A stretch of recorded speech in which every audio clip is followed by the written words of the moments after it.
네, 이렇게 전반적인 현황, 수도권 상황까지 들어보셨습니다. 잠깐 분석해보죠. 이충원 의학 전문 기자가 나와 있습니다. 자, 이 기자, 금방 홍진아 기자 보도도 봤습니다만은 수도권에서 확진자가 좀 늘고 있습니다. 역시 교회나 콜센터나 이런 소규모 집단 감염이 계속되고 있어요.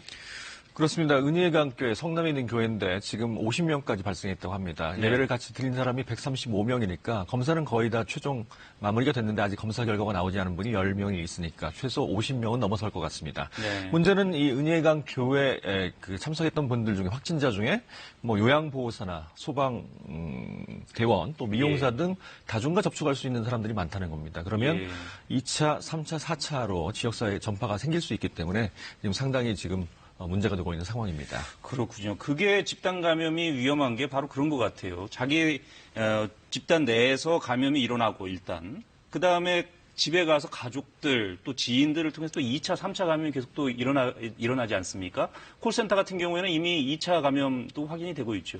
콜센터 같은 경우는 누군가가 이제 발원이 있을 거고요. 그 다음에 네. 2차 감염이 된 거고, 그분이 또 나가서 3차 감염.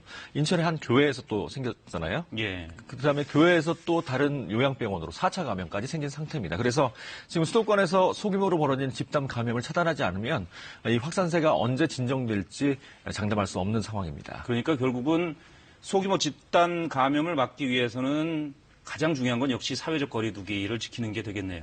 그렇습니다. 그래서 오늘 경기도에서 행정명령이 내려왔죠. 밀집 집회 제한 행정명령인데 예. 감염 예방 수칙을 지키지 않는 교회 100여 가에 대해서는 예배 제한을 명령했습니다. 오는 29일, 그러니까 이번 주, 다음 주 일요일까지죠. 예. 방역과 치료 비용, 혹시 확진자가 생기게 되면 행정명령을 지키지 않으면 구상권까지 청구하기로 했습니다. 강력한 조치를 취한 셈이죠. 사실상 예배를 좀 자제해달라, 하지 말아달라라는 얘기인 것 같습니다. 근데 은혜강교회 같은 경우에 신도들에게 분무기로 소금물을 입에 이렇게 뿌려서 소독을 했다 그래요.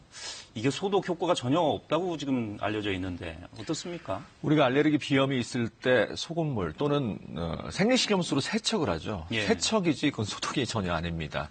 오히려 이 분무기로 뿌리면 에어로졸이 나오는데 네. 혹시 그게 감염됐을 가능성이 있는 사람의 입에 들어갔다 나올 수 있잖아요. 예. 그러면 바이러스가 묻어서 나오는 에어로졸 효과가 있습니다.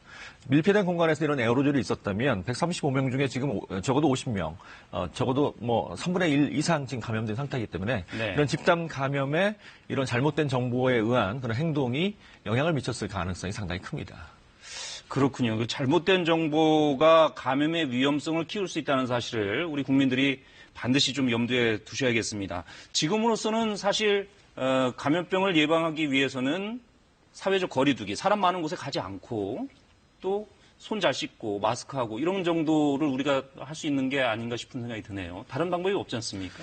뭐 지금 오늘 방역 당국에서도 가장 강력한 백신은 사회적 거리두기다라고 네. 얘기를 했습니다. 왜냐하면 우리가 비말이라는 게 사실은 우리가 중력이 있으면 비말도 침방울도 떨어져서 땅에 떨어집니다. 네. 땅에 떨어지고 다시 올라오지 않습니다. 무슨 얘기냐면 2m만 떨어지면 감염의 가능성이 거의 없다는 것이고요. 예. 또 하나는 우리가 엘리베이터나 다중이용 시설 같은데 손고리, 손잡이 이런 거에 바이러스가 묻어있을 가능성이 있기 때문에 손 씻기를 철저히 하는 것이 예. 또 상당히 중요하다고 봅니다. 예, 다른 잘못된 정보를 듣고 괜히 이렇게 그 소금물을 분무기를 뿌린다 할지 이럴 필요는 없다. 해서는 안 되는 행동이죠. 해서는 오히려. 안 된다라는 거고요. 근데 지금 걱정인 게 그 확진자 수는 좀 줄고 있는데 사망자가 줄지 않고 있어요. 오히려 좀 요 며칠 전보다는 좀 늘어난 것 같습니다. 이게 이제 거의 사망자가 81명이고 확진자가 8,400여 명이죠. 8,300명을 넘어섰는데 그렇다면 대충 1% 정도 네. 됩니다. 지금 위중한 환자가 한 60명 가까이 되기 때문에 앞으로 사망자는 더 늘어날 가능성이 있습니다.